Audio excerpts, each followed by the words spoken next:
Bonjour l'ami, ça va? Je m'appelle Laurent, je suis un youtubeur. Ouais. Je fais des petites vidéos YouTube pour savoir ce qu'ils pensent les jeunes. Vous êtes jeunes? Ouais, effectivement. Alors mon sujet c'est simple, c'est de savoir, aujourd'hui on nous parle de tout et de rien, mais il y a un sujet on nous parle jamais. C'est qu'un jour ou l'autre, vous et moi on va mourir. Ah, et après? Vous allez mourir quand vous? Je sais pas. On peut mourir dans 5 minutes comme dans 100 ans, on sait pas. Ça. Alors qu'est-ce qui se passe après la mort à votre avis? Moi je pense qu'il y a rien, genre c'est le noir total. Genre. Noir total. Ouais, je pense pas qu'il y ait une vie après. Genre. Je trouve ça un peu badant de penser qu'il y ait une vie après la vie. Genre. Je trouve ça un peu badant de vivre quand on est vivant pour préparer la vie que après qu'on ait vécu. Je trouve ça un peu. D'accord. Donc vous croyez que c'est le néant, donc vous n'avez pas de religion, tout ça, Non, je sais pas. C'est pour ça que je suis pas croyant, je suis pas. D'accord. Tout ça. Vous n'êtes pas croyant dans la religion. Ouais, Non, mais ça, vous avez raison, hein, parce que la religion, en fait, c'est des hommes qui se sont autoproclamés représentants de Dieu sur terre pour dominer sur les autres hommes. On est d'accord? C'est ce que je pense aussi. Voilà. Mais que Dieu existe, par contre, c'est une évidence. C'est là. Mais attention, il faut le séparer des religions. Imaginez qu'il n'y ait pas la... Voilà, vous oubliez la religion. Toutes les religions, quelles qu'elles soient, c'est les mêmes. D'accord? On oublie. Mais qu'il y a un créateur. C'est la logique même, puisqu'il y a une création. Regardez votre téléphone. Regardez-le. Non, non, mais regardez-le bien. Quelle est la preuve qu'il y a quelqu'un qui a fabriqué ce téléphone? S'il n'a pas été construit tout seul. C'est le téléphone lui-même. S'il y a un téléphone, il y a forcément quelqu'un qui l'a construit. C'est un objet, bah oui. Maintenant, vous regardez autour de vous. Puisqu'il y a une création, il y a forcément une intelligence derrière.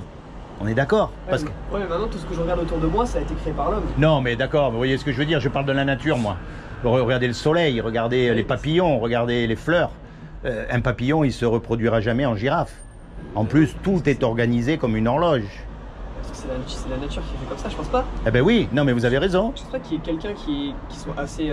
Attention, j'ai dit une intelligence. Puisque tout est organisé intelligemment, il y a forcément une intelligence derrière.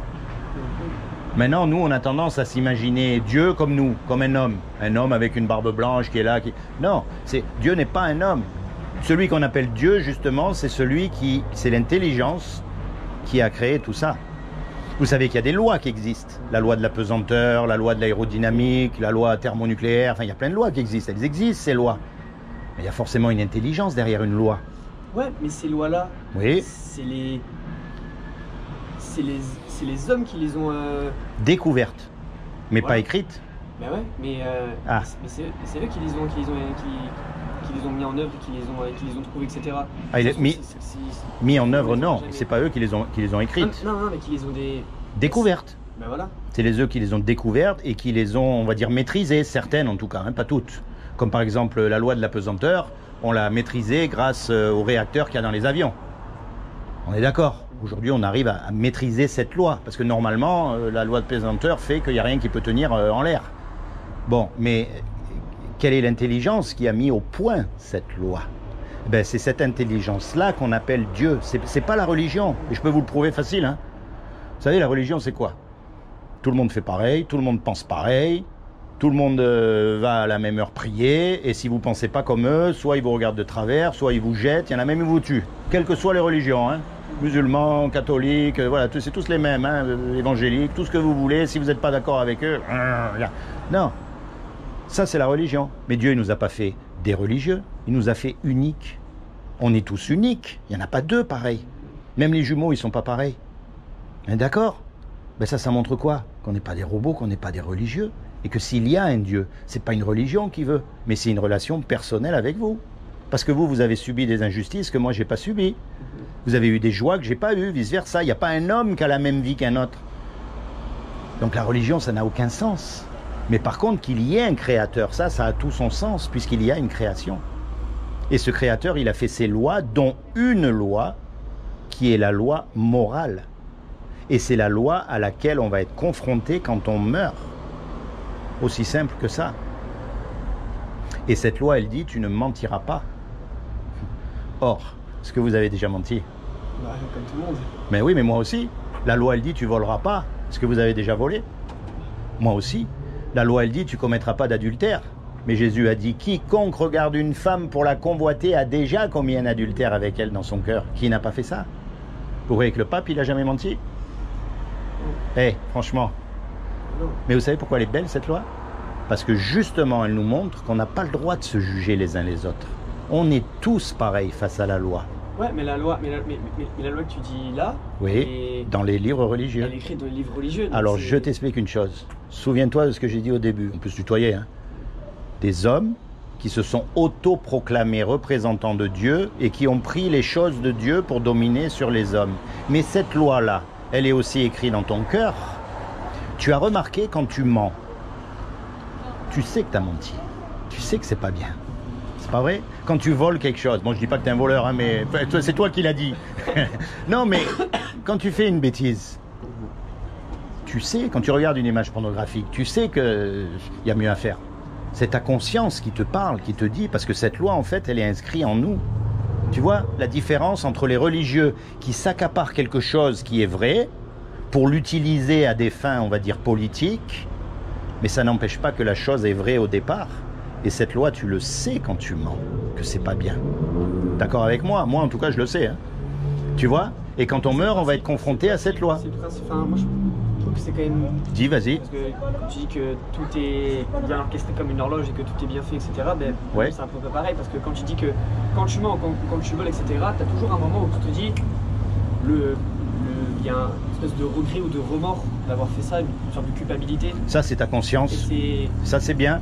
Sans que tu t'en rends compte, en fait. Ouais. C'est pas maîtrisé, quoi. Et t'as remarqué, si tu ignores ta conscience, bon, tu mens, tu regrettes. Ça peut arriver à tout le monde, d'accord? Mais à force d'ignorer ta conscience, elle te parle de moins en moins et tu mens de plus en plus. C'est comme un petit garçon qui apprend à marcher. Il tombe par terre. Qu'est-ce que tu fais? Tu l'écrases ou tu le relèves? Je le relève. Tu le relèves. Eh bien Dieu, c'est pareil avec nous. On va dire on ne veut pas mentir. Et puis le mensonge, il nous sort de la bouche. Et on regrette sincèrement d'avoir menti. Eh bien il pardonne, il oublie. Et nous, on continue la marche avec lui. Tu vois? Donc quand on meurt, on va être confronté à cette loi morale qui nous condamne à tous, sans exception. Le pape en premier, l'imam en deuxième, et tu prends n'importe quel religieux. Et le problème, c'est qu'on va être déclaré coupable puisqu'on a cassé la loi. Et la condamnation pour avoir cassé la loi, c'est cet endroit qu'on appelle l'enfer pour l'éternité. Maintenant, ce n'est pas la caricature qu'on en a fait avec le diable, les cornes, la queue. Non. L'enfer, c'est un endroit où il y aura des regrets éternels. C'est marrant parce que, genre, depuis tout à l'heure, tu essayes de discréditer la religion, pourtant tu parles exactement comme un religieux. Absolument pas. Jamais un religieux te parlera comme ça. Et je vais te dire pourquoi. Tu connais l'histoire de Jésus comme tout le monde? Ouais, je connais les grandes lignes, quoi. Les grandes lignes, qui c'est qui l'a mis sur la croix? C'est les religieux de l'époque. Et aujourd'hui, qui c'est qui nous dégoûte de Dieu? C'est les religieux d'aujourd'hui. Parce qu'ils prennent justement ce vocabulaire pour dominer sur des hommes. Mais tu vas voir la différence. Ça, ce que je viens de t'annoncer, c'est la mauvaise nouvelle. C'est ce qu'on mérite tous, religieux ou pas. Parce que le pape, t'en fais pas, il n'est pas moins coupable que toi. Il a menti, il a volé et il a regardé des femmes du coin de l'œil parce que lui encore, il en est privé, donc ça doit être encore pire que nous. C'est pas vrai? Mais il y a une bonne nouvelle dans l'histoire.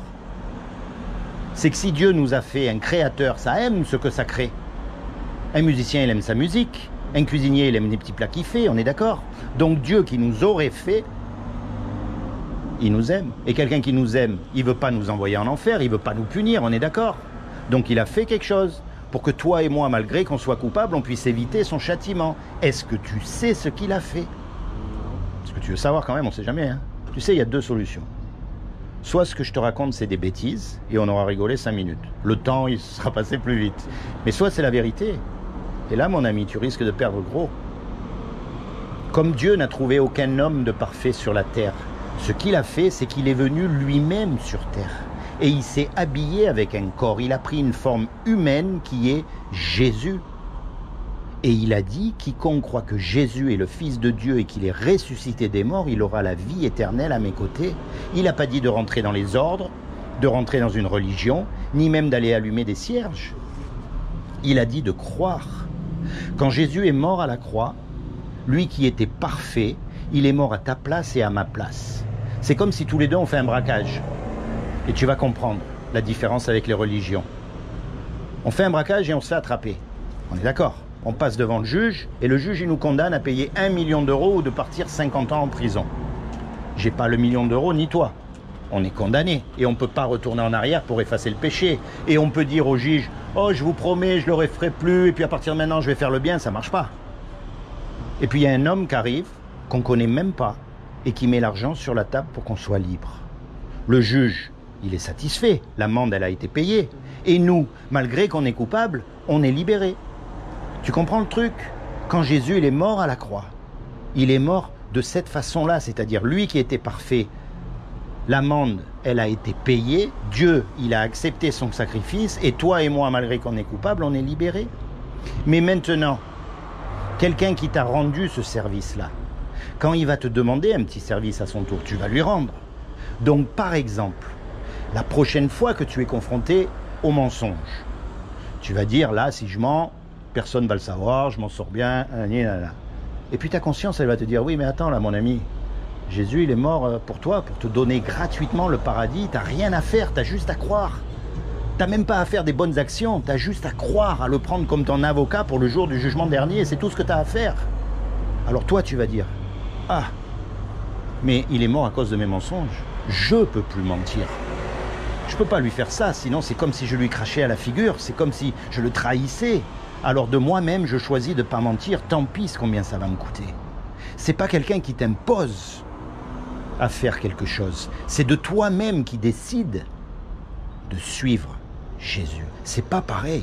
Tu comprends la différence? C'est pas une religion qui te dit faut pas faire ça, faut pas faire ça, faut pas faire ça. Ah, t'as fait ça, t'es pas bon, t'es pas. Non, ça c'est la religion. Mais la vraie foi, c'est de toi-même. Quand t'es tout seul. Pas comme les hypocrites qui vont à l'église le dimanche chanter Alléluia et le mardi, ils ont oublié qu'ils sont allés à l'église, hein? D'accord? Tiens, en souvenir, je te laisse mon petit papier. Et remarque, il n'y a pas d'adresse, il n'y a pas de téléphone. Mon but, c'est que tu te rapproches, toi, de Jésus. Sois béni, mon ami. Bon courage. Bon voyage.